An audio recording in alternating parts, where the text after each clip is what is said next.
اور جب شک کر دیا ہم نے تمہارے وجہ سے دریا شور کو، یعنی جب فرعون پیچھے لگا بنی اسرائیل کے پیچھے، یعنی موسیٰ علیہ السلام اور ان کے ساتھ ایمان لائے، ان کے پیچھے فرعون لگ گیا، آگے سمندر پیچھے فرعون، اور کیا کیا اللہ تعالیٰ نے ان کو کیا کیا، دریا کو ایک دم پھاڑ دیا کہ 12 دروازے کے جیسا کھل گئے راستے، بڑے چوڑے لمبے، اور یہ لوگ اسے پار ہو گئے، اور ان کو پکڑنے کے لیے فرعون اور ان کے لشکر آ گئے۔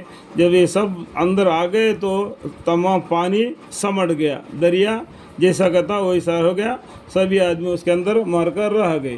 فرعون کی لاش کو نہ پانی لیا، نہ زمین لیا، نہ آسمان لیا، اور اس کو قیامت تک کے لیے آنے والے زمانے کو یادگار کے لیے ایجپٹ کے میوزیم میں رکھا گیا ہے فرعون کی لاش کو، ٹھیک ہے۔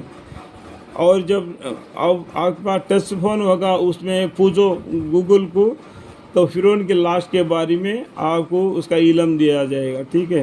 اور جب شک کر دیا ہم نے تمہارے وجہ سے دریائے شور کو، پھر ہم نے ڈوبنے سے بچا لیا تم کو اور غرق کر دیا متلقن فرعون کو، فرعون کے، اور تم اس کا معائنہ کر رہے تھے، تم اس کو دیکھ بھی رہے تھے۔ وَإِذْ فَرَقْنَا بِكُمُ الْبَحْرَ فَأَنجَيْنَاكُمْ وَأَغْرَقْنَا آلَ فِرْعَوْنَ وَأَنْتُمْ تَنظُرُونَ۔ اور وہ زمانہ یاد کرو جب کہ وعدہ کیا تھا ہم نے موسیٰ علیہ السلام سے 40 رات کا، پھر تم لوگوں نے تجویز کر لیا کہ گوشالہ کو موسیٰ علیہ السلام کے جانے کے بعد، اور تم نے ظلم پر کمر باندھ رکھے تھے۔ یہاں پر پیچھے بہت سی کہانی ہے، ٹھیک ہے، تو آپ کو قصص الانبیاء پڑھنے سے اس کا مطلب معلوم پڑ جائے گا اس آیت کے بیچ میں دبی ہوئی کہانی کتنا ہے، ٹھیک ہے۔ اور زمانہ یاد کرو، وہ زمانہ کو یاد کرو جب کہ وعدہ کیا تھا، یعنی موسیٰ علیہ السلام کو وعدہ کیا تھا کہ 30 دن کے روزے رکھ کے آؤ اللہ سے بات کرنے کے لیے، اور تمہارے خاندان کے 12 سرداروں کو لے کے۔ وہاں پر کیا کہ موسیٰ علیہ السلام پہلے چلے جانے کی وجہ سے اور منہ کا بدبو دور ہونے کی وجہ سے، مسواک کرنے کی وجہ سے، اور 10 دن اور رہنا پڑا، تو کل ملا کے 40 دن موسیٰ علیہ السلام کے زمانے میں روزہ رہے تھے۔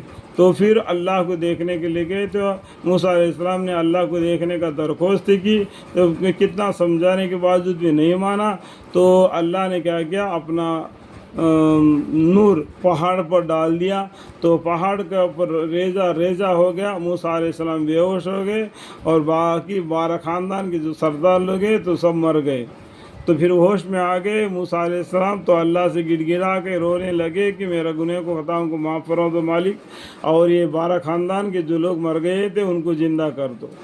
لیکن ایک دیکھو، یہ عیسائی لوگ بولتے ہیں کہ عیسیٰ علیہ السلام کو سولی پر چڑھا دیا گیا، وہ مر گئے، اس کے بعد میں زندہ ہو گئے۔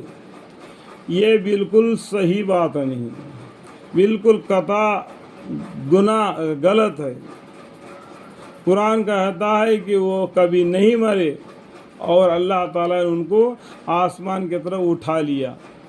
اور یہاں پر دیکھو کہ کتنے لوگ مر کر زندہ ہو گئے، اب قرآن سے ثابت کر سکتے ہیں کتنے لوگ مر کر زندہ ہو گئے، ٹھیک ہے۔ تو یہ غلط باتوں میں نہیں جانا۔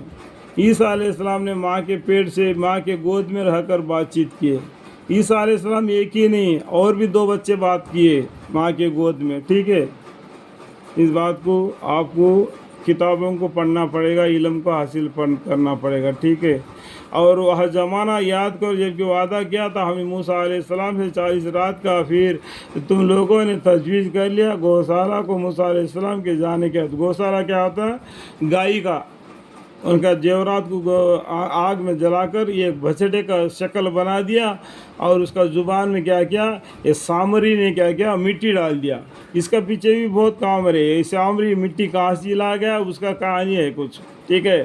تو اس سامری نے اس کا منہ میں مٹی ڈال دیا، تو وہ بک بک کی آواز کرنے لگا، تو بولتا ہے کہ ابھی یہ موسیٰ علیہ السلام تو چلے گئے اور مر گئے وہاں پہ پہاڑ پر، ابھی ہمارا معبود یہ ہے کر کے ان لوگوں کو سامری نے بھگا دیا۔ ان لوگوں پھر تو گائے کو پوجنا شروع کر دیا۔ آج کل دیکھتے ہیں گائے کو بھی پوجتے، عورتوں کو بھی پوجتے، اور پتھروں کو بھی پوجتے، لکڑیوں کو بھی پوجتے، پیڑوں کو بھی پوجتے۔ تو یہ کیا بات ہے؟ اللہ تعالیٰ کو چھوڑ کر، جس نے ہم کو پیدا کیا اس کو چھوڑ کر ان لوگوں کی عبادت، اس کی عبادت کرتے، یہ کدھر کو الٹے چلے جا رہے. بعد تم نے ظلم پر کمر باندھ رکھی تھی، اس طریقے سے تم ظلم پر ظلم کمر باندھ رکھی تھی. وَإِذْ وَعَدْنَا مُوسَىٰ 40 لَيْلَةً ثُمَّ اتَّخَذْتُمُ الْعِجْلَ مِن بَعْدِهِ وَأَنْتُمْ ظَالِمُونَ.